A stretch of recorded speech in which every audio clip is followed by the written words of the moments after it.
Hello viewers, welcome to my YouTube channel Curiosity Rocks and welcome to the Recipe Book Club. So this is me dad and he's a new member of Recipe Book Club, and to initiate you've got to read that out in a dramatic style. Right. Men may go shooting off to outer space, but it's really their inner space that matters most.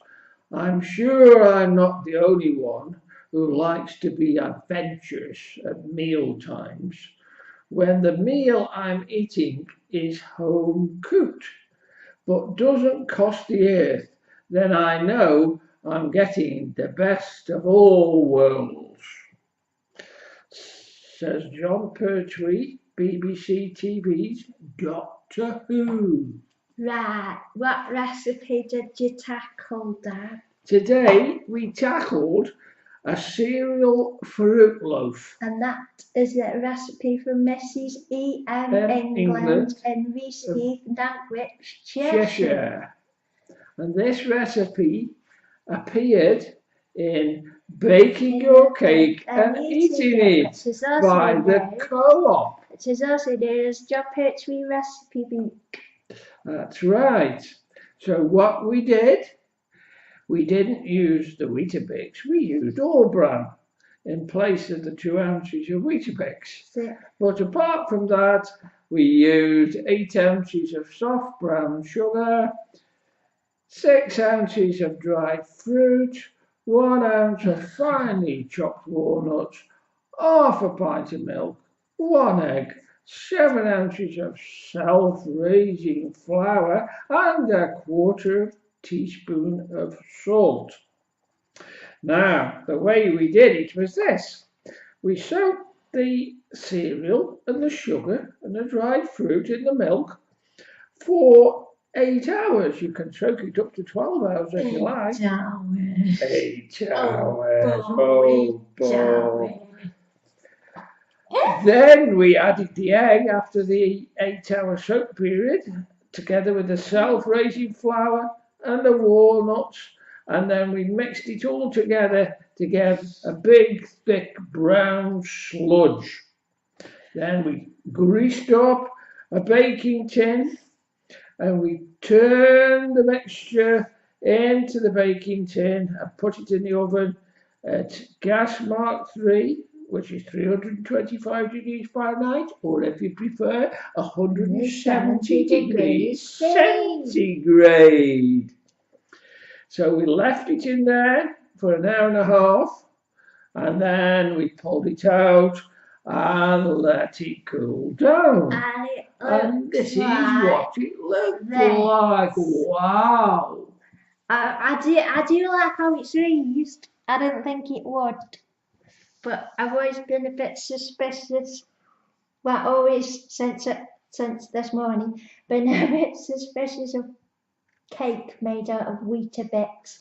But Dad substituted all bran, so I'm even more suspicious. Anyway, because I tried all bran the other day, right, and it's like, yeah, I like the bran flakes, but the all bran, it's like cheese. It's like wood shavings, yes.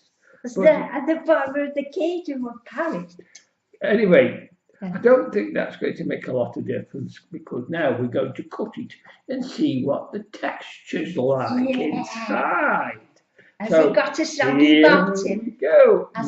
No, we haven't got a soggy bottom, but we might have a soggy middle. Oh, no. So we're going to cut this end like this with this extremely sharp knife, which isn't doing very much at the moment. But there's always a hacksaw we can use if we can't get through it. And there we go. We cut right across the bottom, like that. And now it's ready for the piece to be lifted out. So we can see, oh, what perfect texture. Just look at that. Let's show the camera. Just look at that. Beautiful.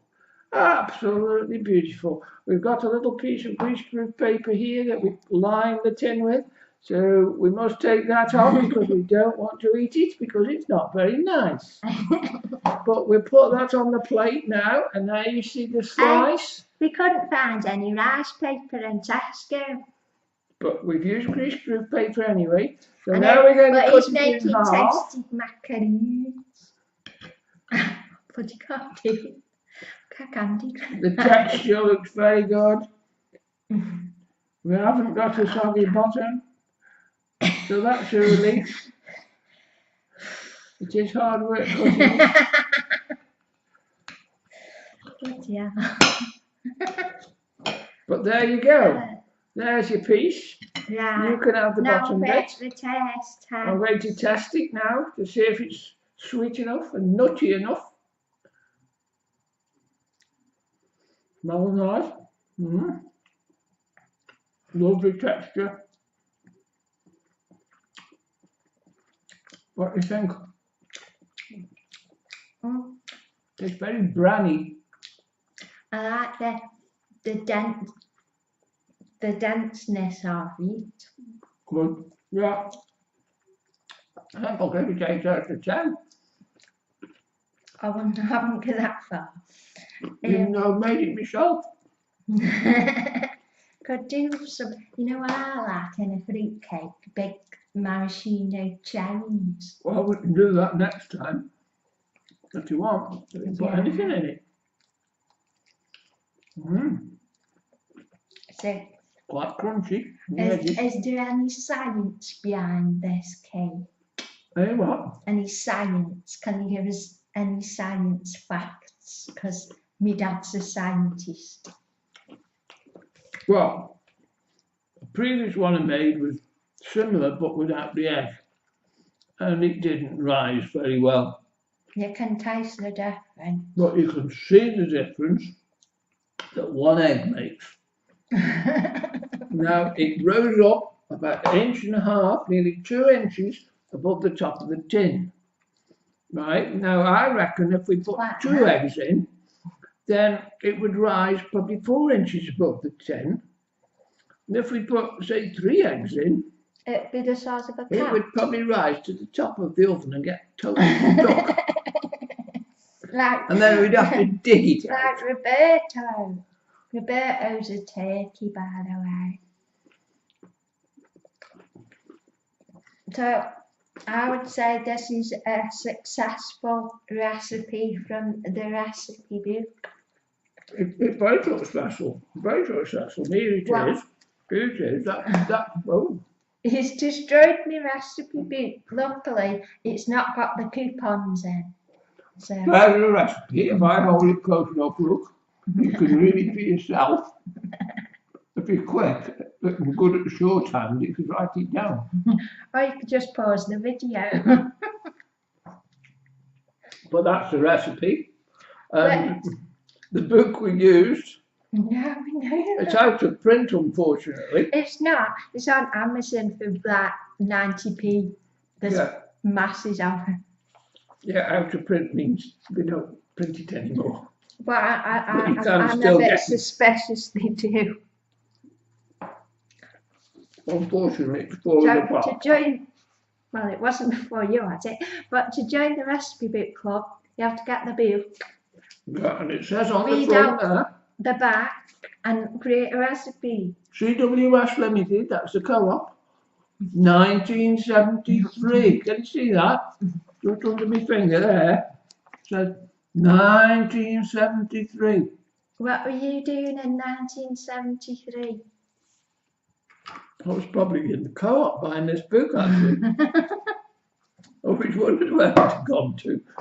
But somehow you finished up at Amazon. Now we've got it back again. Which recipe have you got your eye on for next time? Well, the recipe we're going to do next time, because I promised this to your mum. When can we do the Google off? It's a recipe for macaroons. But we did have a lot of trouble finding rice paper, because macaroons are cooked on rice paper which stays on, and you eat The rice paper. But is that recipe in this book? Or No. is that your recipe? There is a recipe in the book which I can easily adapt. So that's what we'll do next time. Now we've got rice paper because we have to send off the rice paper to Amazon. And, well, where else would you get rice paper from? Tesco don't stock it anymore. So, Ridiculous. oh well, I think we're quite happy with that. Come on, which recipe are you hoping to adapt next? Well, there's a recipe in here, and it's called macaroon and peach tart or something like that.